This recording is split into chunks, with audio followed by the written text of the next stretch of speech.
یہ جو آپ بات دوہرا دوں کہ یہ جو قرآن نے ان سابقہ آیات میں جو احکام دیے تھے جو حکمت پر مبنی کہے گئے وہ کیا تھے؟ بات تو اس نے یہ کہنی تھی کہ نظام ربوبیت کے معنی یہ ہیں کہ جس شخص میں کسی وجہ سے کوئی کمی آ جائے اس کی کمی کو پورا کر دیا جائے تاکہ اس کی اپنی ذات کا توازن برقرار رہے، معاشرے کا توازن برقرار رہے اور عالمگیر انسانیت کا توازن برقرار رہے۔ توازن کے برقرار رہنے سے بات ساری آگے چلتی ہے، یہ برقرار نہ رہے تو فساد پیدا ہو جاتا ہے۔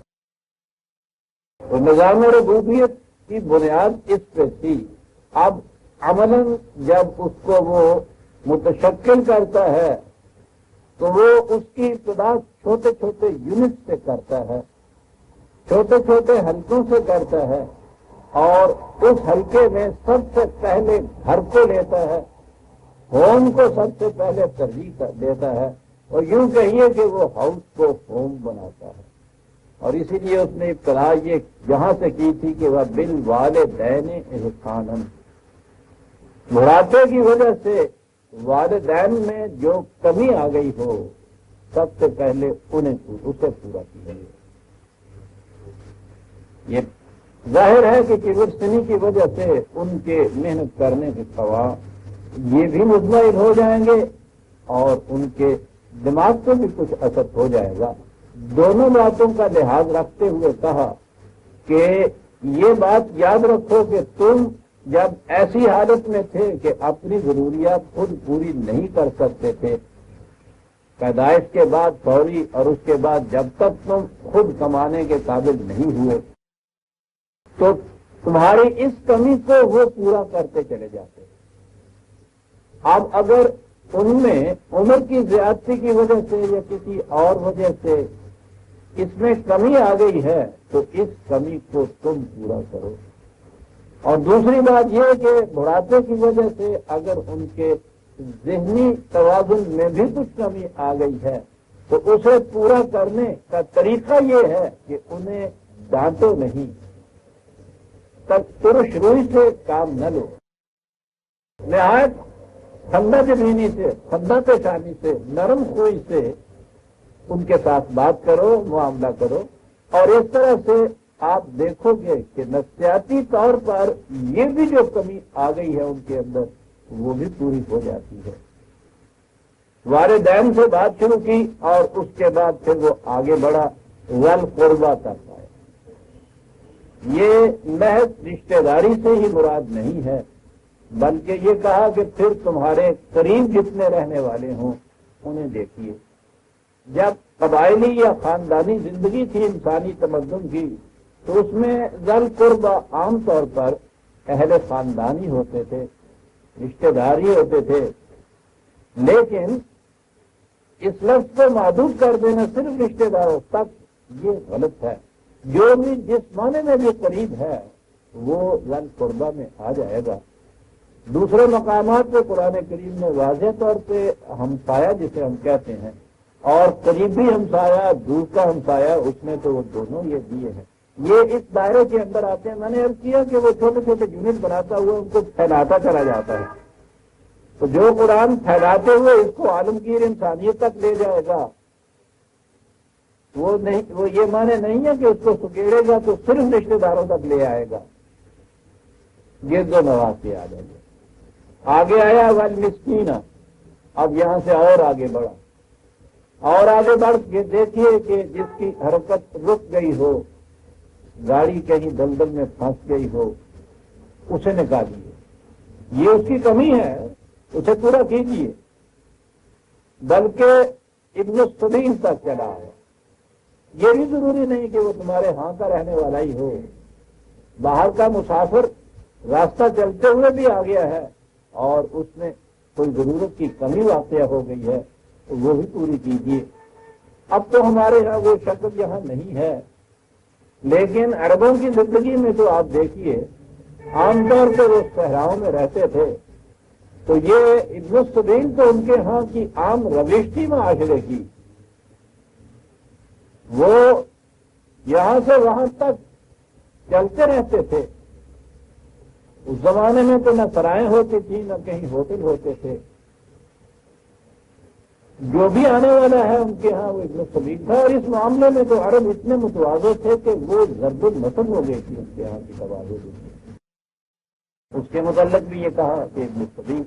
ہمارے ہاں بھی یہ ذرا پہلے کی زندگی جو تھی گاؤں کی زندگی میں یہ ہوتا تھا.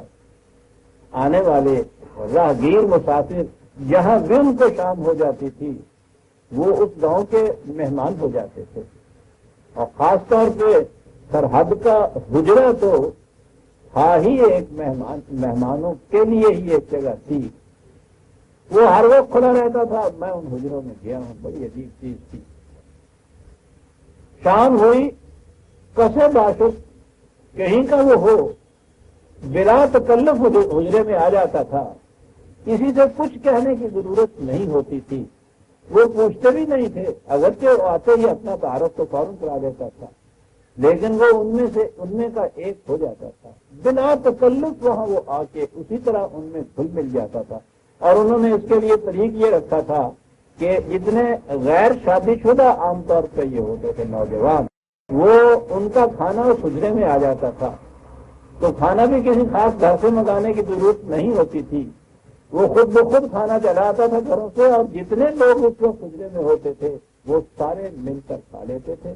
حجرے ہی میں کچھ زائد لحاظ وغیرہ رکھے ہوتے تھے. وہیں وہ سردیوں میں لحاظ ضرورت ہوئی سو گئے. اور صبح اٹھتے ہی وہ انہوں نے سلام علیکم کی اور وہ چل دیے. یہ معاشرے کی عام روش تھی. وہاں ہم نے دیکھا کہ ابن سبیل کیا ہوتے ہیں. پھر اس کے بعد اس نے یہ کہا کہ یہ جو بھی دولت تمہارے پاس کمائی تمہارے پاس آ جائے اس کے صرف کرنے میں یہ بات دیکھیے کہ ایسی بات نہ ہو کہ وہ بے جاز صرف کرتے چلے جاؤ. اس کو جو چیزیں جس ضرورت کے لیے ہیں اس ضرورت ہی میں ان کو صرف کرو. نہ تو یہ کیفیت تمہاری ہو کہ ہاتھ سکیڑ کے تم بالکل بخیل ہو جاؤ. نہ یہ کیفیت ہو کہ چھلنی کی سی حالت ہو جائے کہ پانی ڈالتے جائیے اس میں رہی کچھ نہیں. بلکہ ان کے درمیان ایک روش اختیار کرو. اور پھر یہ کہ اولاد کی تربیت اس طرح سے کرو کہ وہ ایک نسل انسانی میں قابل فخر اضافہ کر کے تم جاؤ. میں نے بتایا تھا کہ حیوانات کے لیے بچوں کی تربیت کی ضرورت نہیں ہوتی. ان کی تربیت دائیں فطرت خود کر دیتی ہے. انسانی بچے کی پرورش کے بعد اس کی تعلیم و تربیت خاص طور پہ کی جانی چاہیے. وہ انسان بنتا ہی اس تربیت اور تعلیم سے ہے جو اس کو ابتدا میں دی جاتی ہے. ایسا نہ کیا جائے تو قرآن نے کہا ہے کہ تم اپنے بچوں کو قتل کرتے ہو. یعنی قتل یہ نہیں ہے کہ گلے پہ چھری پھیر دیتے ہو بلکہ ان کی تربیت اور تعلیم ایسے نہ کرنا کہ وہ انسانی سطح پہ نہ آ جائے. اس نے انہیں ذبح کرنے کے مرادف قرار دیا ہے. اور اس کے بعد پھر سچ مچ جس کو قتل کرنا کہتے ہیں یہ کہا ہے کہ ہر انسانی جان کو ہم نے واجب احترام بنایا ہے. اسے یوں قتل نہ کر دو. ہاں قانون کا تقاضا اگر کہیں ہو تو عدالت کی روح سے حکومت کے قانون کی روح سے ایک کی جان لی جا سکتی ہے. لیکن کسی فرد کو اس کا حق نہیں پہنچتا کہ کسی بھی ایک جان کو ضائع کر دے یا قتل کر دے. قتل کے بعد اگلی بات یہ آ گئی کہ مقتول کے بچے رہ جاتے ہیں چھوٹے چھوٹے یتیم لاوارث. اس لیے یتیموں تک آ گیا. اور میں نے بتایا تھا کہ عربی زبان کی روح سے بھی اور قرآن کریم کی روح سے بھی یتیم صرف وہی نہیں ہے کہ جن چھوٹے چھوٹے بچوں کے ماں باپ مر جائیں بلکہ جو بھی معاشرے میں تنہا رہ جائے وہ یتیم ہوتا ہے. اس لیے انہوں نے کہا کہ یتاموں کی نگاہ پرداخت تمہارا بنی فریضہ ہے. اور یہ جو یتیم بچے یتیم ہوں گے ان کے مال کی ان کی جان کی وہ حفاظت تعلیم و تربیت تمہارے ذمے ہے. اس میں کہا یہ کہ اگر تم ضرورت ہو وقت دیتے ہو اپنا اس کے لیے ضرورت ہے تو اس میں سے تم طریقے کے مطابق کچھ دے سکتے ہو. اور اگر ایسا نہ ہو تو پھر تم اس میں سے کچھ لو بھی نہیں. پھر کاروبار کی طرف وہ آ گیا. بے و شرح کی طرف خرید و فروخت کی طرف آ گیا. عام کاروبار میں بھی اس نے یہ کہا کہ ماپ اور تول کے پیمانوں کو صحیح رکھو. چیز صحیح دو اور وزن میں بھی صحیح ہو، ماپ میں بھی صحیح ہو، قیمت میں بھی صحیح ہونی چاہیے۔ اور اگلی بات یہ آ گئی کہ معاشرے میں یوں ہی افواہیں نہ پھیلاتے پھرو، نہ ہی کسی افواہ کو سن کر یوں ہی اس کے پیچھے لگ جایا کرو، بلکہ جو بات تم تک پہنچے اس کی خود تحقیق کرو، اس لیے کہ ہم تمہاری ذمہ داری تمہاری یہ ہے کہ تم نے اپنی سمع اور بصر اور قلب سے تصدیق کر لی تھی اس بات کی یا نہیں۔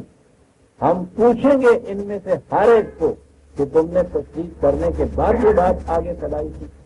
اور اس کے بعد یہ کہا کہ معاشرے میں یہ نہ کرو کہ کوئی اچھے کام نوع انسانی کی منفعت کے کرو تو نہیں، لیکن توقع یہ لوگوں سے رکھو کہ لوگ تمہاری یوں ہی تعریف کرتے پھریں گے اور معاشرے میں اکڑتے پھرو تم اس طریق سے، یہ بات غلط ہے۔ بلکہ کیفیت تو تمہاری یہ ہونی چاہیے کہ شجر ثمردار کی طرح جتنے زیادہ پھل لگے اتنی ہی شاخیں زیادہ جھکنی چاہیے تمہیں۔ ذالک مما اوحی الیک ربک من الحکمہ، یہ ہیں وہ باتیں جو تمہارے رب نے تمہاری طرف نازل کی، تمہیں بتائی، اور یہ ساری کی ساری بیسڈ ہیں ریزن کے اوپر، علم کے اوپر، حکمت کے اوپر۔ اور ان کے مطابق چلنے سے حکمت کے معنی یہ بھی ہوتے ہیں کہ وہ راستے کے بیچوں بیچ چلانا تاکہ ادھر ادھر چلنے سے خطرہ نہ لاحق ہو جائے، خطرات سے محفوظ رہو گے۔ اور ہر چیز جو ہم کہہ رہے ہیں یہ ریزن اور ریسپیکٹ کے مبنی ہے۔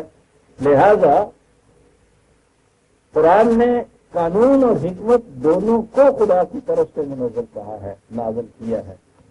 اور حکمت کے وہاں معنی ہوتے ہیں کہ ایسا کیوں کہا گیا، کیوں کے معنی ہوتے ہیں کہ ایسا کرو گے تو اس کا یہ نتیجہ نکل کر رہے گا۔ یہ قرآن نے خود بتا دیا ہے کہ ایسا کرنے سے کیا نتیجہ نکلے گا۔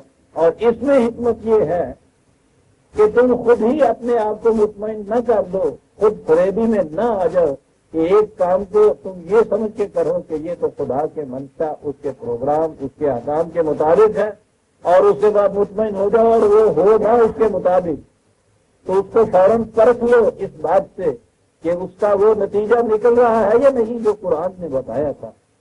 اگر تمہارے ہاں کوئی بیج بونے سے تم اگر دیکھو کہ جس چیز کا سمجھ کر وہ بیج بویا تھا وہ فصل نہیں ہوگی، وہ اس سے دانے نہیں ہوگے، وہ پھل نہیں لگا، تو تم کبھی بھی اپنے آپ کو مطمئن کر کے اگلی دفعہ پھر وہی بیج نہیں بو دو گے کہ جاؤ بوو اور اس کے بعد کہو کہ اس میں گیہوں لگ گیا ہے، گیہوں کا پھل آ گیا ہے۔ فصل اس کی وہ ہونی چاہیے جو کہا جا رہا ہے کہ یہ بیج بو گے تو یہ فصل اگے گی، اتنی اگے گی۔ ایسا نہیں ہوتا تو کھڑے ہو کر دیکھو کہ کہیں غلطی ہو رہی ہے، ویسا نہیں ہو رہا۔ قرآن کریم نے اپنے سارے احکام کو قوانین کی شکل میں اسی لیے بیان کیا ہے کہ ان کے نتائج سے آپ پرکھ کر دیکھ لو کہ وہ نتیجہ مرتب ہو رہا ہے یا نہیں جو اس نے کہا تھا۔ جہاں اس نے کہا ہے کہ الصلاۃ جو ہے تنہا عن الفحشاء والمنکر، یہ یاد رکھو تمہیں بخل سے، سیلفشنس سے بھی بچا لے گی اور ہر اس چیز سے بچا لے گی کہ جنہیں قابل نفرت سمجھا جاتا ہے۔ نماز کے بعد یہ دیکھو کہ یہ ایسا کر رہی ہے یا نہیں کر رہی ہے۔ اگر یہ نہیں کر رہی تو خدا نے جو اس کا نتیجہ بتایا تھا کہ ایسا ہوگا وہ نتیجہ مرتب نہیں ہو رہا، تو دو ہی صورتیں ہوں گی، یا تو معاذ اللہ یہ سمجھنا ہوگا کہ یہ خدا نے معاذ اللہ یہ یوں ہی بات کہہ دی، صلاۃ تو یہ نہیں کرتی۔ اور اگر آپ کو یہ یقین ہے، ایمان ہے اس پہ کہ اللہ وعدہ خلافی نہیں کرتا، تو اس کے بعد آپ کو کھڑے ہو کے دیکھنا پڑے گا کہ پھر یہ صلاۃ وہ صلاۃ نہیں ہے جس کے متعلق اس نے کہا تھا کہ یہ نتیجہ مرتب کرے گی۔ تو جہاں اس نے یہ کہا ہے کہ ہم نے قانون اور حکمت دونوں کو اپنی طرف سے نازل کیا ہے، تو اس کے معنی یہ ہے کہ ہر حکم کے بعد دیکھو کہ اس کا وہ نتیجہ مرتب ہو رہا ہے یا نہیں۔ اس نے اپنے ہر قانون، اپنی ہر حکم کے بعد یہ بتا دیا ہے کہ اس کا یہ نتیجہ ہوگا۔ قدم قدم پر اس کی پرکھ کرتے چلے جاؤ، وہ نتیجہ مرتب ہو رہا ہے تو خدا کے احکام کی تعبیر اس کی منشا کے مطابق ہو رہی ہے۔ وہ نتیجہ نہیں مرتب ہو رہا ہے تو وہ پھر غلط ہے، وہ اس کی تعمیل اس طرح سے نہیں ہو رہی۔ تو دنیا میں بلا نتیجہ تو کوئی بھی اپنے کام کو رپیٹ نہیں کرتا، لیکن مذہب ایک اس قسم کی فریب دہ چیز ہے کہ اس کی کیفیت یہ ہے کہ نہ دکھ جائے نہ درما راس آئے مگر خبتے دوا ہے اور میں پیے جا رہے. وہ دوائی نہیں ہوتی، لیکن اپنے آپ کو دھوکہ دیے جا رہے کہ نہیں ٹھیک ہے تیری نماز نہیں ہوئی ہے. اچھا جی بھائی جی تیری جڑی ہو گئی ہے انہیں کی کیا پوچھتا ہے جی میری نہیں ہوئی تھی انہیں نہیں پوچھتا. اس نماز کے بعد تیری دورے ہو گئے ہیں. یہ کیسے ہوا؟ یہ جو تم نے کہہ دیا کہ یہ نہیں ہوئی، کیسے نہیں ہوئی بھائی؟ تیرے ہاتھ نیوے نہیں تھا آگے اچھے بدے ہوتے چل بھائی جدے ذرا اچھے بجے ہوئے سن وہ ہو گئی، جدے ذرا کے لگے ہے سن سے وہ نہ ہوئی. سوال تو یہ ہوا کہ اس نماز سے پہلے تم جیسے تھے اس نماز کے بعد تمہارے اندر کوئی فرق پیدا ہوا یا نہیں؟ وہ تنہا الفحشاء والمنکر جو اس نے کہا تھا کہ یہ ہوا ہے یا نہیں ہوا، جس میں یہ نہیں ہوا اس کی نماز نہیں ہوئی. لیکن مذہب میں تو پیمانہ ہی اور رہ جاتا. وہاں ہونے نہ ہونے کی یہ جو مکینیکل شکلیں ہوتی ہیں ہم جرائم ہمن صلاتے مساہون الذین یراؤن کہ غائب اور مقصد صلات جو ہے اس سے تو وہ غافل ہوتے ہیں، اس پہ نگاہ نہیں ہوتی، اور جو چیزیں محسوس طور پہ نظر آتی ہیں ان کی بڑی احتیاط برتتے ہیں. دو باؤں کے درمیان اتنا فاصلہ ہونا چاہیے. یہ صلات کے احکام آپ دیکھیے جو آپ یہ نماز کے احکام جو چھپے ہوئے بھی آپ کو ملتے ہیں. اللہ اکبر کہتے وقت کان ہاتھ میں کانوں کے لو تک ہاتھ پہنچنے چاہیے، انگلیاں یوں رہنی چاہیے قبلے کی طرف، ایسے ہو پہلی چیز کے نماز ہونے کی شرط ہو گئی. اس مقام پہ باندھیے، رکوع میں اتنے زاویے پہ جھکیے، سجدے میں یہ پانچوں جو کافی یوں زمین پہ لگے ہوئے ہونے چاہیے، اس طرح سے اٹھنا، اس طرح سے جھکنا، پاؤں کے درمیان اتنا فاصلہ ہونا چاہیے. یہ ساری چیزیں اگر کسی کی ہو رہی ہیں تو اس کی نماز ہو گئی، اور ان میں اگر فرق آ گیا تو اس کی نماز نہیں ہوئی. اور اس نے یہ کہا تھا کہ صلات جو ہے یاد رکھیے یہ اس جذبے سے انسان کو بلند کر دے گی جس کی روح سے وہ سب کچھ خود سمیٹتا ہے، بہتے پانی کی طرح رہنے والے رزق کے آگے بند لگا دیتا ہے تاکہ یہ صرف میرے کھیت تک پہنچے، دوسرے تک نہ یہ پہنچنے پائے. یہ ہے فحشاء جس کے معنی ہے. سوال یہ ہے کہ اس نماز کے بعد اگر آپ کے اندر یہ تبدیلی ہوئی ہے تو آپ کی یہ نماز ہوئی ہے، اگر نہیں تبدیلی ہوئی تو یہ نماز نہیں ہوئی آپ کی. یہ ہے وہ چیز جسے اس نے کہا ہے کہ ہم نے یہ بھی اپنی طرف سے نازل کر دیا، تم پہ نہیں چھوڑا کہ تم خود فیصلہ کر دو کہ نماز ہو گئی ہے یا نہیں ہو گئی. اس طرح سے خود فریبی میں مبتلا رہو گے اور خود فریبی میں مبتلا رہتا ہے. اس فرقے والے کی نماز ہو گئی، اس فرقے والے کی نہیں ہوئی. فرقے کے اندر بھی ایک فرد میں اگر زاویہ قائم وہ جو ہے جھکنے کا اتنا نہیں رہا جتنا تم نے کہا تھا، اس کی نہیں ہوئی، جو اتنا ہو گیا اس کی ہو گئی. خدا نے تو کہیں یہ حکمت نہیں بتائی تھی، اس نے تو اس کا نتیجہ تو تھا جس کے آپ حکمت کہتے ہیں وہ تو یہ بتایا تھا. تو مطلب یہ ہے کہ قرآن نے جہاں کہا ہے کہ ہم نے کتاب اور حکمت دونوں کو اپنی طرف سے نازل کیا ہے، یہ بڑی گہری چیز. اسی سے یہ اعمال وہ نتائج پیدا کر سکیں گے جو قرآن نے بتائے ہیں. جب آپ ان اعمال کے صحیح ہونے یا غلط ہونے کا بیار یہ قرار دیں کہ جو نتائج بتائے ہیں قرآن نے وہ نتائج مرتب ہو رہے ہیں کہ نہیں. اس نے کہا تھا کہ ایمان اور اعمال صالحہ کا نتیجہ استخلاف فی الارض ہے، تمکن ہے. اس نے کہا تھا کہ ان اعمال سے اس قسم کے ایمان کا نتیجہ یہ ہوگا کہ کوئی غیر مسلم مومنوں کے اوپر کبھی غلبہ حاصل نہیں کر لے. اس نے کہا تھا کہ انتم الاعلون، بلند تر تم رہو گے دنیا کے اندر. سوال یہ ہے کہ یہ ایمان اور اعمال صالحہ جس کا نتیجہ یہ بتایا تھا قرآن نے، یہ نتیجہ اس سے مرتب ہو رہا ہے یا نہیں ہو رہا؟ نہیں ہو رہا تو خود فریبی میں اپنے آپ کو رکھ رہے ہیں. آپ نے غور فرمایا کہ یہ جو اس نے کہا ہے کہ ہم نے کتاب اور حکمت دونوں اپنی طرف سے نازل کی ہیں، تو اس حکمت کے یعنی نتائج کے بھی خدا کی طرف سے نازل کرنا جو تھا وہ کتنی اہم چیز، کسی کا نام دین ہے۔ دین اور مذہب میں فرق یہ ہوتا ہے کہ اس میں انسان ان نتائج کو اپنی طرف سے متعین کر لیتا ہے، اور وہ متعین کرنے کے بعد بھی ان کی صورت یہ ہوتی ہے نتائج نہیں اصل میں ہوتے، ان کی مکینیکل شکلیں جو ہے ان کو اپنی طرف سے مرتب کرتا ہے۔ نتائج یہاں کچھ نہیں برآمد ہوتے تو پھر اس خود فریبی میں مبتلا رہتا ہے کہ یہاں نتائج نہیں مرتب ہوں گے، آخرت میں جا کے مرتب ہوں گے۔ اب اس میں سے نکلنے کی شکل ہی کوئی نہیں ہوتا، یعنی آگے آپ کیا کہہ سکتے ہیں، وہاں ہوگا جا کے۔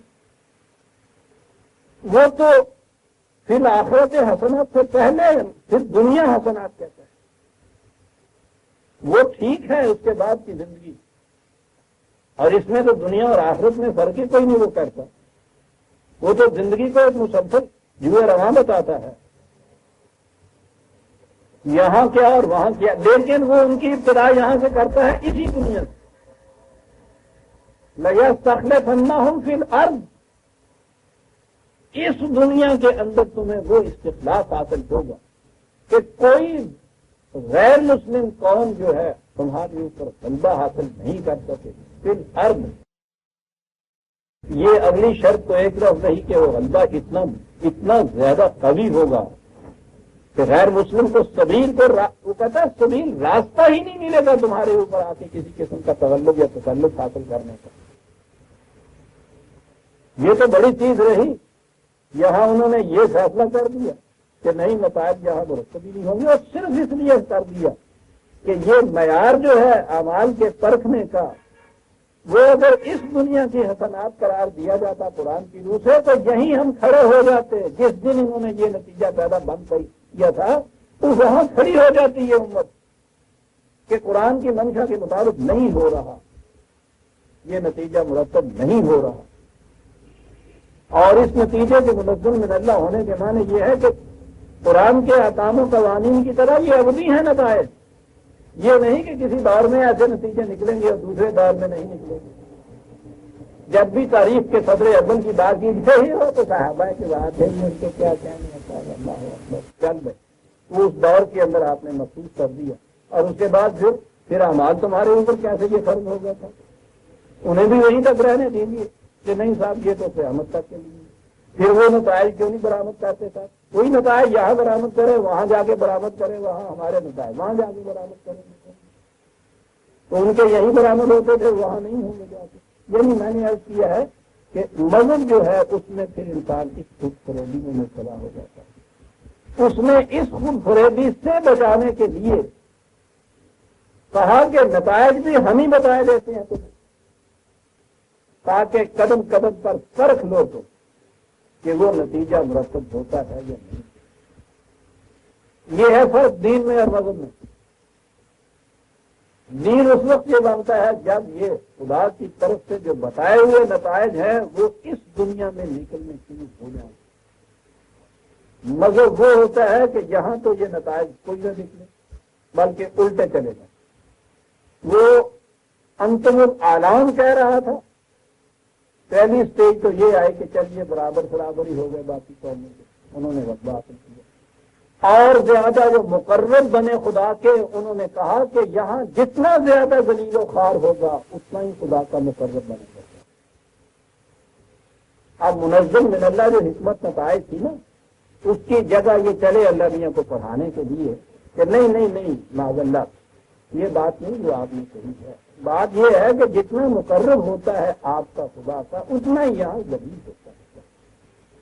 اور الٹا فریب کی ہماری یہ کیفیت کہ یہ اہل شریعت یا مسجد والوں سے تو کم فریب کھایا تھا، ان سے بہت زیادہ فریب کھایا جاتا ہے کہ ہاں صاحب اللہ والوں کی یہی نشانی ہوتی ہے۔ جب کہیں دیکھیے مصیبتیں عذاب ہر قسم کا یہ آیا ہوا ہے، اطلاع ہے جی اللہ تعالیٰ آزمائشیں کرتا رہتا ہے اپنے بندوں کی، کام ہے اللہ میاں کے لیے آزمائشیں کرتا رہتا ہے، یعنی اس سے معاذ اللہ پتہ کچھ نہیں ہوتا، آزماتا ہے۔ جیسے آپ دوست کو آزماتے ہیں نا، تو میں وہ دیکھ رہا تھا کہ ایسے والا کر رہے ہو یا کوئی پورا بھی اترتے ہو، یہ سارے تصورات عزیزان ایمان یہ اس لیے پھیلائے گئے کہ وہ جو اس نے کہا تھا کہ حکمت بھی منظم من اللہ ہے، نتائج بھی ہم نے بتا دیے ہیں کہ یہ نکل کے رہیں گے، اس سے اپنے آپ کو فریب دینے کے لیے یہ سارے اپنے، اس کا نام ہے مذہب،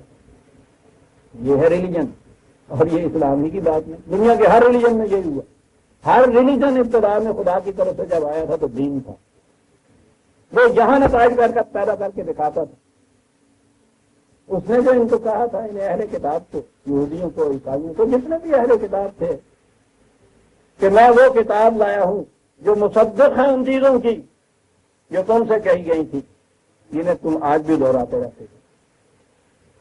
چل مصدق کے میں نے ہم نے کہا کر لیے کہ وہ تصدیق کرتا ہے تمہاری کتابوں کی، اور اس کے بعد کہا کہ صاحب وہ تو خود کہہ رہا ہے کہ ان کتابوں میں تحریف ہو چکی ہے، یہ اصل میں وہ رہی نہیں ہے۔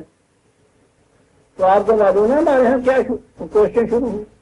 کوششیں یہ شروع ہوئی کہ ان لوگوں کی تورات اور انجیل کے متعلق ہم ثابت کریں کہ نہیں، ان میں تعریف نہیں ہوئی۔ ملازہ فرما مانا لو ہیجلی پھٹے گدی، اور اس میں بڑا کام ہوا ہوا ہمارے یہاں، وہ اس لیے کہ وہ اس کے اندر بھی وہی راز ہے۔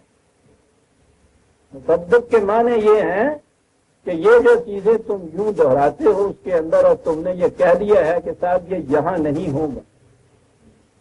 مصدق کے معنی ہیں ان چیزوں کو سچ کر دکھائے گا، یہ مصدق کے معنی سچ کر دکھانے والا۔ ہر دعویٰ جس کو تم خدا کی طرف منسوخ کرتے ہو، اور ان کتابوں میں بہرحال تاریخ کے بعد بہت کچھ تو ہے نا کہ جو وہ اپنے وہ اصلی تعلیم کے بھی وہ حصے ہیں، قانون صاحب وہ جو چیزیں ہیں کہ یہاں یہ غلبہ ہوگا، یہاں بادشاہت قائم ہوگی، یہ سب کے لیے ہوگا، وہ جو حصہ ہے اس کو یہ سچ کر دکھائے گا یہ قرآن۔ اس نے سچ کر دکھایا، اور اس کے بعد یہ پھر اہل کتاب کی سطح پہ آ گیا، جو وہ مانتے ہیں کہ وہیں جا کے ملے گا، وہ یہی یہ مانتے ہیں کہ وہاں کی جنت جو ہے یہ ہے جو ہمارے حصے میں ہے۔ اس دنیا میں جتنی زیادہ ذلت و خواری ہوگی اتنا ہی وہ خدا کے مقرب ہونے کی دلیل بن کے چلے جائے گا۔ آپ بہت فرماتے ہیں تھے کہ کہاں سے کہاں قومیں پہنچ جاتی ہیں۔ ذالک مما اوحی الیک ربک من الحکمت، یہ ہے جو خدا نے تیری طرف نازل کیا کتاب اور حکمت۔ بات ذرا دوسری طرف نکل جائے گی، لیکن آپ کی معلومات میں اضافے کے لیے میں یہ عرض کروں کہ اسی چیز سے ایک اور طرف لے گئے، ایک عقیدہ جو پیدا کیا گیا کہ وہی خداوندی جو تھی اس کی دو قسمیں تھیں، ایک کتاب اور ایک حکمت، دو طرح کی ہوئی۔ کتاب تو وہ ہوئی جو وہی قرآن کے اندر رسول اللہ نے دے دی، اور حکمت وہ وہی جو قرآن کے اندر نہیں دی، یعنی رسول اللہ کی حدیث۔ انہیں مثلہ ماہو قرار دیا، قرآن کی مثل قرآن کے ساتھ۔ یہ تو اتنی سی کتاب ہے یہ سارا قرآن، اس کو باریک ٹائپ سے لکھا جائے تو چند لفظوں میں یہ آ جاتی ہے۔ اور وہ جو حکمت قرآن سے باہر ہے، یعنی کم از کم بھی ان کو لیجئے جن کو یہ اپنے ہاں سہایا ستا کہتے ہیں، تو اتنی اتنی زخیم جلدیں 6 تو الگ الگ یہ مجموعے ہیں، اور یہ صرف ابھی سنیوں کے ہیں۔ شیعوں کے اسی طرح سے اپنے ہاں کے الگ اتنے بڑے، کم از کم 4 تو ان کے ہاں بھی مستند ہیں، اور اس کے علاوہ اور بے شمار کتابیں۔ تو خدا کی طرف سے جو دوسری وحی اس کے ساتھ اس جیسی ہوئی، اس کی کیفیت یہ کہ وہ جو یہاں کہا گیا ہے، مودودی صاحب نے یہ کہا تھا کہ دین قرآن کے اندر تو 1/10 ہے، 9/10 اس کے باہر ہے۔ وہ جو باہر ہے اس کے متعلق سے پوچھو نا بحثیں کیا ہوں۔ ایک تو رسول اللہ کی وفات کے 200-250 سال بعد جا کر زبانی روایتوں کی روح سے جو جمع ہوئی، یہ وحی ہے منزل من اللہ، اور جو جمع ہوئی اس کے اندر ہر ایک کا یہ ان کا عقیدہ ہے کہ اس میں غلط بھی ہیں، صحیح بھی ہیں، وضعی بھی ہیں۔ بھائی کیسے پرکھا جائے، اب پرکھنے کے لیے معیار خود انسانوں کو تجویز کر دے۔ اور سمٹ سمٹا کے آخری بات یہاں یہ آ گئی وہی قرار دینے والوں کو کہ اسے مزاج شناس رسول کی نگاہ بتا سکتی ہے کہ اس میں کون سی چیز منزل من اللہ ہے اور کون سی نہیں ہے.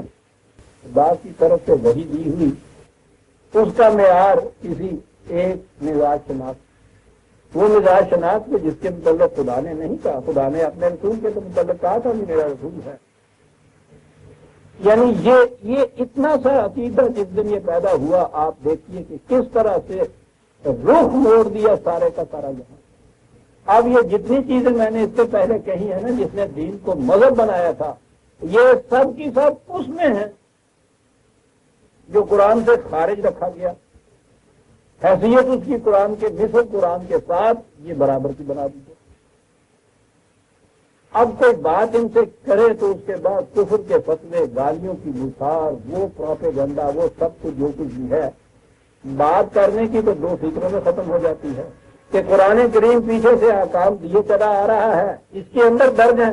وہ کہتا ذالے کا مما اوحا الیک ربو کا من الحکمت، یہ وہ حکمت ہے جو خدا نے نازل کی ہے تیرے رب نے، یہ جو قرآن کے اندر پہلے ہے. اور اگر حکمت یہ وہ ہے کہ جو ان کتابوں کے اندر ہے، وہ تو اس کو قرار دے رہا ہے. یہ سب اس چیز سے بچنے کے لیے کہ نتائج کو اگر خدا کی طرف سے متعین مان لیا جائے، اس کے بتائے ہوئے مان لیے جائے، تو پھر خود فریبی میں نہیں انسان رہ سکتا. پھر کھڑے ہو کے سوچنا پڑتا ہے. چھوٹی چھوٹی سی باتوں میں آپ سوچتے ہیں، 2-3 دن بھی کسی بات کا طبیب کا علاج کرانے کے بعد اگر آپ دیکھتے ہیں مرض میں فرق نہیں پڑا، آپ کھڑے ہو کے سوچتے ہیں، پھر علاج بدلنے کی سوچتے ہیں. طبیب سے ہی، معالج سے ہی یہ بات کہتے ہیں کہ صاحب کچھ دوائیاں بدلیے، وہ خود اس کے بدلنے کے لیے سوچ رہا ہوتا ہے. وہ کھڑا ہوتا ہے کہ وہ نتیجہ نہیں نکل رہا جو اس کا نکلنا چاہیے تھا. آج وہ نہیں نکل رہا نتیجہ، تو بتایا جا رہا ہے کہ صاحب وہ دوائیاں نہیں ملتی ہیں نہ ڈسٹرے سے پوری سے. یہاں یوں ہی چونا گندک پیس کے بنائی جا رہی ہیں، گویا وہ نہیں رہی دوائی. یہ کیوں آپ کہتے ہیں کہ اس دوائی نے وہ نتیجہ نہیں پیدا کیا کہ جو اس سے متعلق کہا جاتا تھا یہ پیدا کرے گی. لیکن مذہب کی دنیا کے اندر قرآن کہتا چلا جائے لعلکم یہ ہو، لعلکم کے تو تاکہ یہ ہو، تاکہ یہ ہو. وہ نہیں ہو رہا تو کیا کہہ رہے ہیں آپ؟ تو کوئی بات نہیں ہے، نہیں ہو رہا تو ہوگا تو ضرور ہے. پھر یہ ہے کہ صاحب اس میں بھی کوئی خدا کی حکمت ہے، یعنی وہ جو نہیں ہو رہا. وہ کہتا ہے ہم اپنے وعدے کی خلاف کبھی کرتے ہی نہیں.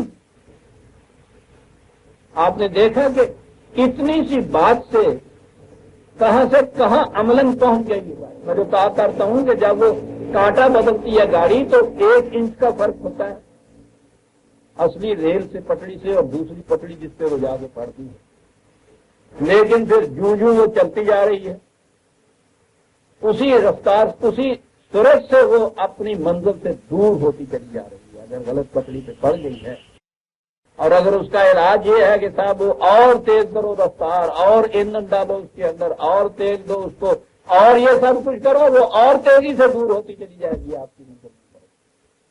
حکمت کے معنی ہے کہ ہم نے منزل بھی متعین کر دی. حکم یہ دیا تھا کہ یہاں سے کانٹا یوں مڑے گا، اور بتا دیا تھا کہ آگے چلو گے تو اس قسم کی علامتیں آئیں گی تاکہ ڈرائیور دیکھ لے کہ اگر یہ وہ نہیں آئی، اگلا اسٹیشن وہ نہیں آیا جو آنا چاہیے تھا، اور وہیں رک جائے گا وہ جا کے، کبھی آگے نہیں جائے گا. ہو ہی نہیں سکتا کہ وہ چلایا جائے گاڑی کے، وہ اسٹیشن آتے ہیں تو آئے، نہیں آتے نہ آئے. وہی وہ کیا ہوگا صاحب کہ جی وہ ان لوگوں جا کے ہوں گے جسے لاہور پہنچ جاتے نا، وہ لے کے جاتے ہوں گے. جی ہاں، تو صحیح والا اور آگے آئے گا. یہ ہوتا ہے عزیزان من قوموں کی زندگی میں ایک ذرا سا یوں، تھوڑا سا یوں مرورہ دے دیا جائے تو کہیں سے کہیں چلا جاتا ہے. آپ کے ہاں جو چیز ہوئی ہے وہ یہ کہ یہ جو خدا نے بتایا تھا کہ ان اعمال کا یہ نتیجہ نکلے گا، جسے کہا تھا کہ ہم نے ذالک مما اوحی الیک ربک من الحکمت، یہ نکلے گا نتیجہ. یہ نہیں نکل رہا تو اس کے لیے پھر آگے کیا کہا جا رہا ہے کہ صاحب یہ جو چیز ہے نا یہ وہاں جا کے نکلے گی. یہ بھائی کیسے تم کہہ رہے ہو کہ یہ چیز یہاں نکلے گی؟ فلاں تفسیر میں یہ لکھا ہے جی، فلاں حضرت صاحب کا یہ ارشاد ہے، وہ کہتا ہے وَلَا تَجْعَلْ مَعَ اللَّهِ إِلَٰهًا آخَرَ، خدا کے ساتھ اور خدا مت ملاؤ۔ اللہ اکبر۔ اعمال کے متعلق اگر آپ یہ کہیں گے تو وہ بڑے بڑے بکھرے ہوئے ہوتے ہیں، اس کے ساتھ دوسرا نہیں ملتا، اگرچہ اس میں بہت اضافے ہوتے چلے جاتے ہیں، لیکن یہ نتائج کے اعتبار سے جب آپ کہتے چلے جائیں گے تو بات کھٹکے گی نہیں۔ یہ جتنے نتائج آپ کو جو بتائے جاتے ہیں نا کہ اس سے 10 نیکیوں کا ثواب ہوگا، اس سے اتنی نیکیوں کا ثواب ہوگا، الف لام میم 3 حرف ہیں، ہر حرف کی 10 نیکیاں، اس کی 30 نیکیاں، یہ خدا نے نہیں کہا کہیں، یہ وہاں سے باہر کی، قرآن سے باہر کی چیز ہے، لیکن آپ دیکھتے ہیں کہ اس کے اوپر کتنا ایمان پکا ہوتا ہے ہمارا۔ قرآن کریم کو ناظرہ ہی پڑھتے جاؤ بغیر سمجھے ہوئے، اور کچھ نہیں، اس پہ انگلی پھیرتے چلے جائیے، اس سے ثواب ہوتا ہے اتنا جو۔ قرآن نے کہیں یہ نہیں کہا، خدا نے ہر جگہ یہ کہا ہے کہ کتاب نازل کی تاکہ تم اس پہ غور و فکر کرو، اپنے شعور سے اس کو پڑھو، سمجھو، اس نے یہ کہا۔ قرآن کی جگہ دوسرا قرآن اگر آ جائے اس کو تو ہر شخص بھانپ لے گا، اتنی اس کے لیے صحیح و کاوش ہوگی، صاحب آپ ایک نیا محکمہ ہے آپ کے ہاں اور اس میں ابھی وہ قوانین پہ قوانین بنتے ہیں کہ وہ طواف میں کوئی غلطی نہیں رہنی چاہیے، بالکل صحیح بات ہے، نہیں رہنی چاہیے، اچھا کام۔ لیکن یہ جو کچھ ہو رہا ہے کہ کتاب میں تو کوئی غلطی کتابت کی نہیں رہنی چاہیے، اور وہ جو اس میں حکمت اور نتائج بتائے تھے وہ سارے کے سارے وہ لینے چاہیے جو اس میں نہیں، اس کے خلاف ہے۔ کہا گیا ہے قرآن نے، یہ قرآن نے تو ایک طرف حدیثاں نے من عام آپ حکمت جسے کہتے ہیں، انٹلیکٹ بھی کہہ لیجیے اس کو، عام عقل و فکر آپ کہہ لیجیے، تو کوئی دنیا کی کتاب ایسی ہے کہ جو زبان آپ نہ جانتے ہوں اس میں وہ کتاب لکھی ہوئی ہو، اسے آپ پڑھتے رہے۔ زبان کا نہ جاننا تو ایک طرف رہا، زبان میں اگر آپ کی استعداد جو وہ کم ہے اور آپ کی استعداد سے زیادہ اونچی کتاب ہے وہ، اسے بھی آپ شروع کریں گے تو 2-4 برس پڑھنے کے بعد چھوڑ دیں گے کہ نہیں سر میرے بس کی بات نہیں ہے، یہ کسی کتاب کے ساتھ یہ نہیں کریں گے۔ لیکن ذالکل کتاب جو ہے اس کے متعلق یہ ایک ایسی کتاب ہے کہ جس کے لیے نہ زبان کا جاننا ضروری، نہ اس کا سمجھنا ضروری، نہ اس کے مفہوم کا ضروری، یہ چیزیں پہلے آئیں گی تو غور و فکر و تدبر اس کے اندر ہوگا نا۔ جب سرے سے سوال یہ ہوگا کہ آپ وہ زبان ہی نہیں جانتے، آپ اس کا مطلب ہی نہیں جانتے، تو غور و تدبر کس میں آپ کریں گے؟ تو یہ ساری چیزیں جو قرآن نے کہی تھیں وہ سب کی سب ختم ہو گئیں اس ایک عقیدے کے ماتا کہ اسے یوں ہی پڑھ لینے سے بھی ثواب ہوتا ہے، صاحب چلتے چلے جائیں۔ تو یہ عقیدہ کس نے دیا ہے؟ خدا نے تو نہیں دیا۔ پختہ اتنا بڑا ہے کہ خدا کے بتائے ہوئے اس عقیدے کے یکسر خلاف جاتا ہے، تو یہ کس طرح سے یہ ہوا؟ اس خدا کا تو یہ ہے نہیں۔ آپ نے غور کیا کہاں وہ لاتا ہے وَلَا تَجْعَلْ مَعَ اللَّهِ إِلَٰهًا آخَرَ؟ بظاہر نظر آتا ہے کہ یہاں تو کوئی اوکیزن ایسا تھا نہیں۔ یہ ہے وہ اوکیزن کہ حکمت اپنی طرف سے تو بنا رہتے، یہ نہ کرو خدا کے ساتھ اور نہ بناؤ، یہ تم نے کر لیا تو نتیجہ کیا ہوگا؟ فَتُلْقَىٰ فِي جَهَنَّمَ مَلُومًا مَدْحُورًا، بدکارے جاؤ گے، درماندہ ماندہ دنیا میں رہ جاؤ گے، پچھاڑے جاؤ گے، زندہ قوموں کی صفوں میں تمہارا نام نشان نہیں ملے گا۔ یہ ہے وہ جہنم جس کے اندر جھونک دیے جاؤ گے اگر تم نے یہ کیا کہ کتاب تو خدا کی، حکمت تمہارے ہاں کے غیر اللہ کی۔ کتاب نے تو فائدہ ہی اس صورت میں دینا تھا کہ آپ اس کے حکمت سے، اس کے نتائج سے جانچتے اس کو کہ صحیح نکلا ہے نتیجہ یا نہیں نکلا۔ کتاب خدا کی، نتائج انسانوں کے بتائے ہوئے، نتیجہ وہ جہنم جس میں ذلت و خاری ہو، دھتکارے ہوئے ساری نکلا میں مان۔ دنیا تو خیر کہے یا نہ کہے، ہمارے راندہ درگاہ اب دھتکارے جانے کی کیفیت تو یہ ہے کہ ہم نے خود اپنے اندر یہ کہنا شروع کر دیا دنیا میں سب سے ذلیل قوم، سب سے کمزور قوم مسلمانوں کی۔ بس تو یہاں پہنچ کے ہی کبھی کھڑے ہو کے سوچو کہ یہ کیا ہوا؟ اخلاص فی الارض حاصل نہیں ہے، دوسروں کی حکومت ہے، اس حکومت کے اندر بھی کہا جا رہا ہے کہ اسلام کے اوپر عمل ہو سکتا ہے۔ یہ سارا قصہ تحریک پاکستان کا اس پہ چل رہا تھا۔ وہ کہا استخلاف فی الارض قرآن نے بتایا ہے ایمان اور اعمال صالحہ کا نتیجہ کہ وہ اس دنیا میں وہ تمہیں مملکت عطا کرے گا، حکومت عطا کرے گا، اقتدار عطا کرے گا، کاہے کے لیے؟ تاکہ تمہارا دین متمکن ہو سکے۔ وہ دین کے تمکن کے لیے تو قرآن نے یہ شرط بتائی تھی استخلاف فی الارض کی۔ استخلاف فی الارض نتیجہ بتایا تھا ایمان و اعمال صالحہ کا، وہ نہیں حاصل، محکومی ہے دوسروں کی تمہاری۔ اس کے اندر تم کہتے ہو کہ اسلام کے اوپر عمل ہو رہا ہے، یہ پھر کہاں گیا؟ وعد اللہ الذین آمنوا منکم وعملوا الصالحات، وہ خدا کا وعدہ ہے۔ وہ کہتا ہے ہمارا خلافی نہیں کرتے، یہ کہاں گئی بات؟ پتا کیا جواب ملا؟ فی الارض ہے نا، کہا جی اس سے مراد ارض الجنت ہے، جنت کی زمین۔ تو ٹھیک ہے، بات ختم ہو گئی، اس سے مراد جنت کی زمین۔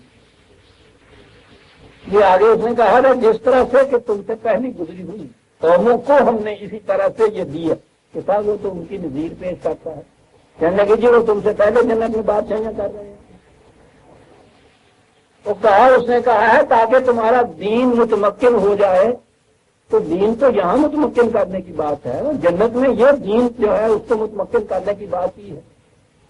کہنے لگے کہ تھوڑے جو چگرالو ہوتے آ گئے جنہوں نے قرآن لانتا بتانا، ٹھیک ہے کر دے ان مصیبتوں باہر، نکال دیے ان کو مملک سے باہر۔ ایک چیز سے من آپ دیکھیے، میں اسی لیے یہ میرا خیال ہے پورا برف اس سے ختم ہو رہا ہے، ایک ذرا سی یوں مروڑی دیتے ہیں، بات کہیں سے کہیں جا پہنچتی ہے۔ اس سے آپ یہ دیکھیں گے کہ قرآن محض شاعری نہیں کرتا جب وہ یہ کہتا ہے کہ مما اوحا الیک ربک من الحکمت، یا ہم نے کتاب اور حکمت دونوں کو اپنی طرف سے نازل کیا۔ وہ یہ بات کہ یوں ہی آپ نے کتاب اس کی طرف سے، نتائج اپنی طرف سے، وہ کہتا ہے الہن آخر ہے، خدا کے ساتھ دوسرا خدا بنا رہے ہوتے ہیں۔ اس کا نتیجہ یہ ہے کہ ملومن مجبور، پھر خدا کی مختلف شکلیں بناتے ہیں۔ ایسے جاہلیت میں یہ شکلیں خدا کی جہالت کی بنا پہ بنتی تھیں، دیوی دیوتاؤں کی شکل ہوتی، اس شکل میں مانے جاتے تھے۔ اور وہ بھی جیسے کہ میں پہلے بتا چکا ہوں، دراصل تو یہ خدا وہ پجاری اور وہ مجاور بنتے ہیں، مہنت بنتے ہیں جو وہاں بیٹھے ہوتے ہیں، نام ان کا ہوتا ہے اس دیوی دیوتا کا۔ جس طرح سے یہ ساری باتیں خود کرتے ہیں، نام حضرت صاحب کا ہوتا ہے۔ جتنی نظریں نیازیں آپ کے ہیں قبروں پہ جاتے ہیں، وہ نیچے والا بیچارہ جو ہے اس کو تو ایک اس میں سے اتنا سا لڈو پیڑے کا پوڑا بھی نہیں مل رہا ہے، وہ تو بدل کے نیچے ہوتا ہے۔ یہ جسے بھی آپ دادا صاحب کی نیاز کہتے ہیں، اس دادا صاحب کو اس میں سے کیا ملتا ہے؟ دیے جا رہے ہیں نا وہ دادا صاحب کی نیاز کے، یہ جو اوپر ہوتا دیوی دیوتاؤں کا تصور بھی ان کا پیدا کرتا تھا کہ ایک ایبسٹریکٹ چیز ان کے سامنے رکھنے سے تو بات نہیں بنے گی، معصوم شکل میں یہ سامنے لے آؤ نا، ان کے حضور بات ہو وہ زیورات اور وہ نقلیاں اور وہ پوچھو نا ان مندروں کی کیا کہتی ہے۔ یہاں بھی ہمارے ہاں قریب ملک ہندوستان، ان کے ہاں کے یہ جو مندر اور ان کی دیویاں تھیں، ان کو دیکھیے، ان کے آگے مہاراجے ان کے مقبول ہوتے تھے، اور یورپ میں تو چرچ نے ساری سلطنت نہیں رکھی تھی۔ وہ جب انہوں نے جھپٹا مارا چرچ میں، وہ سچے تھے بات سے، ان کا بال بال ان کے قبضے میں، ان کے قرضے میں رویا ہوا تھا۔ اتنی دولت، اتنی عمارت تھی، کس کے نام سے؟ اس معبود کے نام سے جو نام رکھا، کون تھا اس کا مالک ساری دولت کا؟ یہ سارے مجاور وہاں تھے، یہ چرچ نام وہاں چرچ تھا، مخصوص سارا بات نہیں تھا۔ نام یہاں مندر تھا، مقصد سارا یہ منتریوں تھے، یعنی مندر کے پجاری جو تھے، یہ مندر میں منتری ہے، یہ وہاں نام یہاں آپ کے یہاں سارا مزارات کا ہوتا ہے، کون ہوتے ہیں؟ مجاور ہوتے ہیں۔ نام یہاں کعبے کا ہوتا ہے، کون آتے ہیں؟ کعبے کے مطلب نہیں ہوتے۔ دیکھتے ہیں کہ کس طرح سے یہ دل دینے کے لیے کیا کیا شکلیں، ذرا سا تیز دل ہونا چاہیے، کیا شکلیں وہ پیدا کرتے ہیں۔ یہ دیوی دیوتا اس طرح سے گزر میں آئے۔ یہ دور جہالت کی باتیں تھی، آپ نے پچھلے کنونشن میں دیکھا ہوگا میرا اس کتاب، اس دور تہذیب و تمدن میں ان کے متعلق ہر ایک ہنستا ہے، دیہیاں دیتے بنا رہے ان کا اتنے پاتا نہیں کرتے، یہاں کیا ضرورت ہے اسٹیٹ کے نام کے اوپر کرتے تھے۔ میں نہیں کہتا ابھی نہیں، یورپ کے مورخین اور وہاں کے مفکرین جو ہیں اس وقت سے آتے ہیں، یعنی انہوں نے یہ چیز وہ کہنی شروع کر دی ہے کہ اسٹیٹ نے وہی حیثیت یہاں لے لی ہے جو یونان میں دیوتاؤں نے دے رکھی۔ یہ سچا تھا جو چیز کیا تھا کہ ان تازہ خداؤں میں بڑا سب سے بڑا، وہ اسے کہہ رہے ہیں کہ وہ جو ڈیوائن رائٹ چرچ نے بنائے تھے نا، وہاں سے تو نکال لیا انہوں نے، لیکن پھر کیا ہوا؟ پیکر ہی بدلا نا، وہی ڈیوائن رائٹ جو ہیں وہ انہوں نے آ کے اسٹیٹ کو دے دی۔ میں یہ کہہ رہا تھا ڈیوائن رائٹ، انہوں نے بھی یہ کہا ڈیوائن رائٹ، حقوق خداوندی کیسے یہ دیے؟ خدا نے تو یہ حق بتایا تھا کہ تمہاری سلطنت اور مملکت ہمارے بتائے ہوئے قوانین کی تابع چلے گی۔ انہوں نے کہا کہ نہیں تھا، خدا کی مملکت جو ہے وہ گرجے کی چار دیواری کے اندر، خدا کی مملکت مسجد کے اندر ان کے فقہی مسائل تک، اور یہ ریاست جو ہے، سلطنت جو ہے، اسٹیٹ جو ہے، یہاں احکام و قوانین اسٹیٹ کے چلیں گے۔ تو خدا تو اس میں سے نکل گیا، یہاں پرستش اسٹیٹ کی ہوگی، اگر پرستش ہے یہاں کا معبود اسٹیٹ ہوگی، یعنی وہی جو وہاں خدا کی پوزیشن تھی کہ قوانین و احکام اس کے جاری ہوں۔ دور جاہلیت میں وہ حیثیت دیوی دیوتاؤں کو دے دی گئی۔ انسان کا ذہن جب ذرا تھوڑا ریفائن ہوا تو اس میں یہ پتھر اور مٹی کی مورتیں جو تھیں ان سے ذرا متنفر ہوا، کوئی تھوڑا سا اسے کہ یہ مہذب ہوا، انہیں وہی دیوی دیوتا جو تھے وہ اس شکل کے اندر دے دیے۔ قرآن یہاں سے وہ دور جہالت کی بات کرتا ہے کہ تمہاری کیفیت یہ ہے، منواتے سب کچھ خود ہو، نام دیویوں کا رکھتے ہو۔ عربوں کے ہاں بھی دیوتاؤں سے زیادہ دیویوں کی پرستش ہوا کرتی، مرد کے ذہن میں یہی ہے، یا تو عورت کو اس نے عبادت بنایا دیوی، اس کے نام پہ کچھ کرتا ہے، یا پھر اس کو ہمیشہ کے لیے غلام بنا، برابر نہیں کر آنے دے۔ وہ بھی ان کی کیفیت یہ تھی کہ دیویاں زیادہ تھی ان کے، اور دیویوں کے متعلق یہ چیز تھی کہ یہ ہماری پیدا کردہ نہیں ہے، یہ جنہیں فرشتے کہا جاتا ہے وہ فرشتوں کی دیویاں بناتے تھے۔ اور یہ چیز پرانے ایرانی مذاہب سے انہوں نے دی تھی، ایران میں بھی یہ جو فرشتے تھے ان کو دیویاں بنایا جاتا تھا۔ یہ اس قدر جہالت میں مبنی ایک چیز تھی کہ قرآن نے کچھ زیادہ اس کے لیے ضرورت ہی نہیں سمجھی کہ بہت بڑے بڑے دلائل لا کر اس کا رد کیا جائے۔ جہالت کو تم یوں ہی کرتے، ان عربوں سے یہ بات کہی کہ ذرا اتنی سی بات سمجھا دو مجھے کہ تمہارے دیویاں جو ہے وہ میں نے کہا نا کہ عورت یا لڑکی کی شکل کے اندر وہ بتاتے تھے، فیمنن جنڈر یا فیمیل جسے آپ کہتے ہیں یہ بتاتے تھے۔ کیا یہ بتاؤ کہ تمہارے اپنے ہاں ایک لڑکی پیدا ہو جائے تو منہ چھپاتے پھرتے ہو تم معاشرے میں، تمہارے نزدیک یہ اتنی قابل مذمت اور قابل واجب ذلت چیز ہے، باعث فخر نہیں ہے، منہ چھپاتے پھرتے ہو، زندہ دبا دیتے ہو زمین میں۔ پوزیشن یہ ہے تمہاری پوزیشن تو یہ کہ ایک لڑکی پیدا ہو جائے تو کیفیت یہ، اور خدا کی پوزیشن یہ کہ یہ سینکڑوں اور ہزاروں لڑکیاں ہوتی ہیں ہمارا کر رہے ہیں وہ سیٹے مطلب، یعنی وہ اس جہالت میں ڈوبے ہوئے تھے۔ آپ دیکھیے کہ ان کے لیے یہ دلیل کتنی مؤثر ہے کہ خدا کو کم از کم اپنے جتنا باعث غیرت تو سمجھو،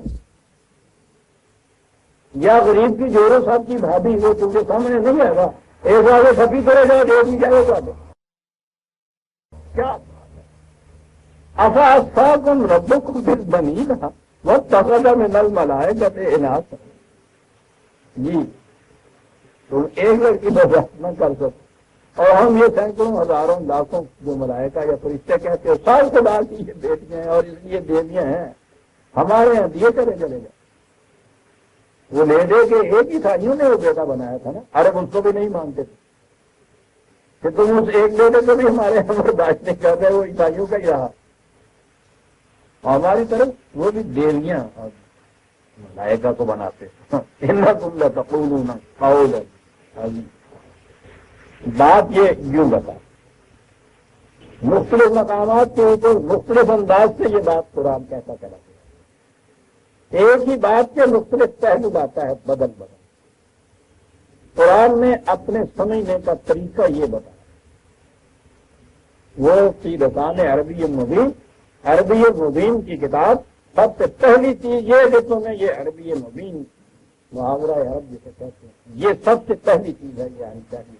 اور دوسرا طریقے سے سمجھنا کیا یہ ہے کہ وَلَقَدْ صَرَّفْنَا فِي هَذَا الْقُرْآنِ، ایک ہی موضوع کو ہم پھیر پھیر پر لاتے ہیں قرآن میں، بار بار لاتے ہیں، لیکن وہ یہ انداز نہیں ہے کہ اس کی تکرار آپ کو بور کر دے۔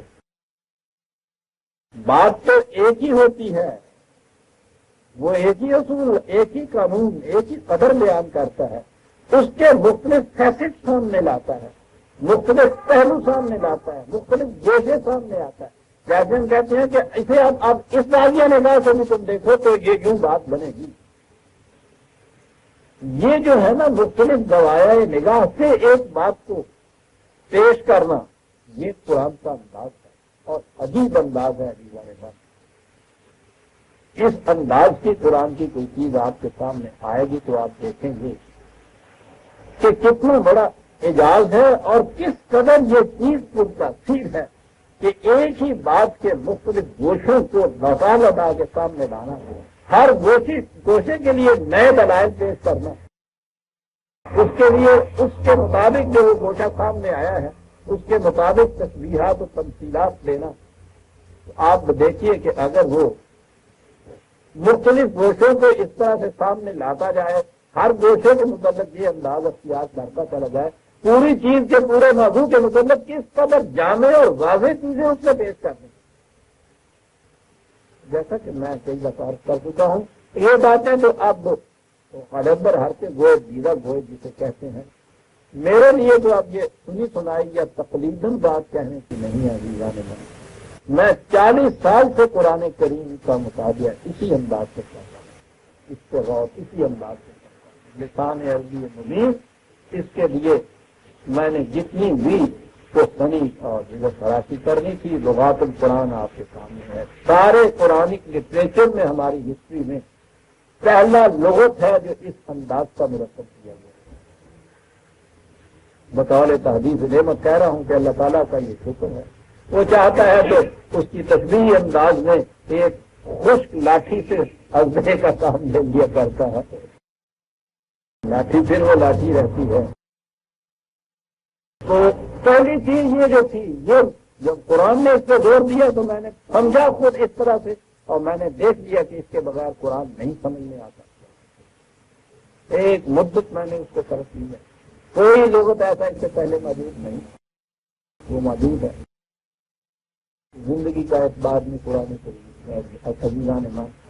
میں یہ عرض کروں گا آج نہیں کل آنے والی نسلیں اس لغت کو بڑی اہمیت دیجیے، ٹھیک ہے میرے بعد آنے والے اس پہ چاہیں گے اور اس کے اندر اضافے کریں گے اور وضاحتیں کریں گے، ہر سے آفت تو ہو نہیں سکتی، اس وقت تک تو وہ ہے ہر سے۔ قرآن سمجھنا ہوگا آپ کو تو پہلی یہ چیز ہے عربی مبین، اس کو سمجھیے، زبان سیکھنے کے بعد کچھ لوگوں کو لگے۔ اور اگلی چیز یہ ہے کہ قرآن میں ایک ہی موضوع کے متعلق آپ نے لوٹال ادا کے کہاں کہاں یہ بات کہی ہے، کس کس انداز میں بات کہی ہے، یہ جتنی کتابیں میں نے لکھی ہیں وہ سب کا انداز یہی ہے۔ ایک موضوع ہے ایک کتاب کا، اس کے اندر اس موضوع کے متعلق قرآن میں جو ہے وہ اس میں دیا ہے، میں نے یہ مختلف کتابوں کے اندر بات کی۔ پھر اگلی چیز تقاضا میرے پاس صاحب یہی آیا تھا کہ نہیں جی قرآن کا مفہوم بھی اسی انداز سے ہونا چاہیے، یہ مفہوم القرآن آپ کے سامنے وہ یہی چیز ہے، اسی لغات کے اوپر مبنی وہ قرآن کے مفردات یا الفاظ یا کہ آیات کے الفاظ کے معنی وہاں متعین کیے ہیں، اور اس طرح تصریف آیات سے وہ بار بار ہر پہلو سے جس بات کو لایا ہے ان چیزوں کو سامنے رکھ کے ایک ایک آیت کا مفہوم میں نے متعین کیا۔ مفہوم قرآن کا ترجمہ کسی زبان میں نہیں ہو سکتا، حتیٰ کہ عربی زبان کے دوسرے الفاظ بھی اگر رکھ دیے جائیں تو قرآن کے الفاظ کا بدل نہیں ہو سکتا۔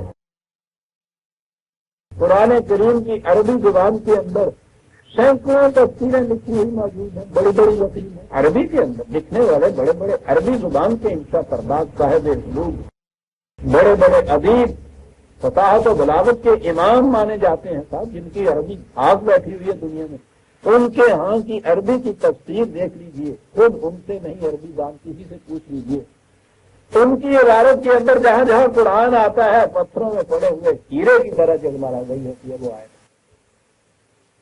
عربی زبان کے اندر۔ ان ادباء کی دوسری کتابیں اگر آپ دیکھیے، یعنی عربی ادب اور انشاء کے اندر بلاغت کے اندر وہ کتابیں سند مانی جاتی ہیں، اتنی بلند پایا ہے وہ، لیکن انہی کتابوں کے اندر انہی تفاسیر کے اندر جہاں کہیں قرآن کی آیت کا کوئی ٹکڑا آتا ہے وہ نظر آ رہا ہوتا ہے کہ یہ بات نہیں، جو انداز یہ لکھتے چلے آ رہے ہیں اس میں سے یہ اما تو چیز ہے ٹھیک تو کچھ اور ہے، یہ تو نہیں ہے۔ اور خود انہیں بھی اعتراف ہے کہ ہم کچھ نہیں کہہ سکتے کہ یہ کیا چیز، نہ یہ نثر ہے نہ یہ نظم ہے۔ انہوں نے اپنے ہاں انشاء کے جو اصول ہیں یا اسلوب ہیں، اسالیب جسے کہتے ہیں، ان سب پہ بحثیں کی ہیں کہ یہ بھی ایک انداز ہوتا ہے تحریر کا، یہ بھی انشاء کا انداز ہوتا ہے۔ یہ عرب اپنی زبان کے اعتبار سے تو بہت کچھ دیا ہے انہوں نے، لیکن جہاں وہ قرآن پہ آتے ہیں وہ کہتے ہیں ہماری سمجھ میں ہی نہیں آتا کہ یہ انداز کیا ہے، اس کا کیا نام رکھیں۔ اما تو چیز میں کہہ یہ رہا تھا کہ قرآن نے جو کہا ہے وَلَقَدْ صَرَّفْنَا فِي هَذَا الْقُرْآنِ لِيَذَّكَّرُوا، یہ جو ہے اس سے جو آپ کے سامنے اس کے مفاہیم آئیں گے لِيَذَّكَّرُوا، تاکہ سارے گوشے تمہارے سامنے آ جائیں۔ اس کا طریقہ تصریف آیات ہے۔ یہ میں عرض کر دوں کہ اس کے لیے میں نے اپنے سمجھنے کے لیے بار بار جسے ترغیب کہتے ہیں نا، یہ اصطلاحی لفظ ہے، باب کرنا، کلاسیفائی کرنا۔ قرآن کریم کے ان مختلف مقامات کو موضوعات کے اعتبار سے میں یکجا کرتا چلا گیا، کئی دفعہ کیا، ہر بار جب پھر ضرورت پیش آئی دیکھا تو وہ ابھی ناتمام تھا، پھر اس کو کیا، پھر اسے کیا۔ بہرحال اب آپ کا یہ تقاضا ہوا کہ اب یہ چیز تو ایسی ہے کہ تم ہر بار کرو گے، ہر بار اس کو ناتمام پاؤ گے، ضرورت اس کی بڑی ہے، اس کو باہر لاؤ۔ یہ جو ہے بہت بڑی ضخیم مسودہ ہے میرا، تنویر القرآن اس کا سر دست آپ نام رکھیے۔ قرآن کریم جتنے موضوع میرے ذہن میں آتے گئے ہیں اس 40 سال کے اندر، اور وہ سینکڑوں ہو سکتے ہیں آپ جانتے ہیں، ہر موضوع کے متعلق قرآن کریم نے جہاں جہاں جو کچھ کہا وہ سارا اس موضوع کے تابع اس کے حوالے دے، پتہ نہیں کتنی جلدوں میں یہ چیز آئے گی۔ اب آپ کے تقاضے کی روح سے بہرحال اس کی کتابت تو شروع کر دی ہے، تمام اللہ کی توفیق سے ہے، جب بھی ہوگا ایک سب جو کچھ کر سکتا ہے وہی میں یہ کہہ رہا ہوں کہ یہ ساری کوششیں قرآن کو سمجھنے، قرآن یوں سمجھ میں آئے گا. اس نے کہا وَلَقَدْ صَرَّفْنَا فِي هَذَا الْقُرْآنِ لِيَذَّكَّرُوا، تاکہ وہ تمام کا تمام تمہارے سامنے آ جائے. عجیب چیز ہے لِيَذَّكَّرُوا. ترجمہ ہو گیا ذکر خدا، اللہ کا ذکر. پھر آپ کو یہ وہ جو عشاء کی نماز کے بعد اب ہر مسجد میں شروع ہو گیا، پہلے یہ خلوتوں میں ہوتا تھا. یہ ارباب طریقت اپنے ہاں ذکر خفی کیا کرتے تھے، قلب پہ ضربے لگا کرتے تھے. سینکڑوں تو ہارٹ فیل سے مر گئے. یہ بندہ ناچیز مرتے مرتے بچا گیا، اور ساری عمر مجھے لگ گئی ہے اس سے ہی بچنے میں. بات کا جواب وہ کسی شکل میں کہیں اس نے اثر کیا ہوا ہے، کہیں کیا. بہرحال یہ چیز ہو جاتی تھی، اور وہ یوں جو ہوتا تھا اسے یقین کہا کرتے. اب وہ ذکر جلی ہونا شروع ہو گیا. وہ مساجد کے اندر پہلے بھی جو بین برزخی سا ہوا کرتا تھا مسجد کے اندر ہی رہتا تھا. اب لاؤڈ اسپیکر سے جو ہوتا ہے تو وہ جلی سے بھی بہت آگے پتہ نہیں تجلی ہو گئی. آپ کو جو پوتو ان کے اوپر کبھی آئی تھی 4 لاؤڈ اسپیکر مسجد کے اندر، اور اس میں پھر جو ذکر وہ جہری ہوتا ہے یا جلی ہوتا ہے یہ نہیں کیا ہوتا. یہ ذکر ہے صاحب قرآن. یہ سر رکھنا، یہ جو کچھ کہتے ہیں بار بار کہو، بات اللہ اللہ اللہ بار بار کہو. یہ ہو گیا بار بار، یہ ہو گیا ذکر. لیکن یہ وہ چیز ہے کہا کہ یہ انداز اختیار کرو گے تو یہ جو مخالفین ہیں نا، وما یزیدہم الا نفورا، جتنا زیادہ قرآن کو سمجھتے چلے جاؤ گے تمہارے خلاف اتنی ہی ان کی نفرت بڑھتی چلی جائے گی. یہ سمجھتے جائیں گے صاحب یہ پروگرام لے کر جب اٹھے ہیں، یہ نفرت کس طرح سے بڑی تھی. چھوٹے سے پیمانے کے اوپر تو قریش سے پوچھئے، ان کی تاریخ سے پوچھئے. بڑے پیمانے پہ پوچھنا ہے تو ایران سے پوچھئے کہ یہ جو زبان تو عربوں کی تھی اس لیے ان کو کوئی ضرورت نہیں. یہ تصریف آیات سے جو قرآن سامنے آیا ہے ان عربوں کے، اس سے کتنا خطرہ محسوس کیا تھا. یہ 2 ہی تہذیبیں تھی دنیا کی عزیزان مان اس وقت، ساری دنیا پہ چھائی ہوئی. عرب کے دائیں رومن جس کو بازنطینی کہتے ہیں، اور یہ ایرانی جس کو مجوسی تہذیب کہتے ہیں. ہزاروں سال سے یہ سلطنت پہ چلی آ رہی، ساری دنیا میں سکہ جمع ہوا. جسے آج بگ پاورز آپ کہتے ہیں، یہ 2 ہی بگ پاور تھے اس زمانے کی. سلطنتیں ہی بڑی نہیں تھی. تہذیب ان کی ساری دنیا کو، اس زمانے کی آباد و مہذب دنیا جسے آپ کہتے ہیں، ان کی تہذیبوں نے ڈھانپ رکھا تھا ان سب کو. اس انداز سے تھی. آپس میں ان کے کبھی ٹکراؤ ہوتے تھے، کسی دوسرے کی ہمت نہیں پڑتی. یہ قرآن جب عربوں نے اس طرح سے قرآن اس طرح سے جب سامنے آیا ہے ان عربوں کے، پوچھو نہیں کہ ان کی نفرت کتنی بڑی. پھر اس کا جو انتقام انہوں نے لیا ہے وہ بھی تاریخ میں کیا تھا. انہوں نے عربوں کی سلطنت سے انتقام نہیں لیا، انہوں نے قرآن سے انتقام لیا، انہوں نے دین سے انتقام لیا. انہوں نے اس کو مذہب میں تبدیل کر کے رکھا. اس کے بعد انہوں نے کیا ہم ستے کہہ رہے ہیں ٹھیک کچھ اور کرنے کی. عزیزان ایمان آپ ذرا دیر سے شروع کیا تھا، بارش کی وجہ سے بات آگے چلے گی تو بہت ہو جائے. اس لیے سورہ بنی اسرائیل کی آیت 41 تک ہم آئے ہیں، یہی چھوڑ دیتے ہیں تاکہ بارش سے پہلے آپ لوگ گھر سے ہی پہنچ جائیں. ربنا تقبل منا انک انت السمیع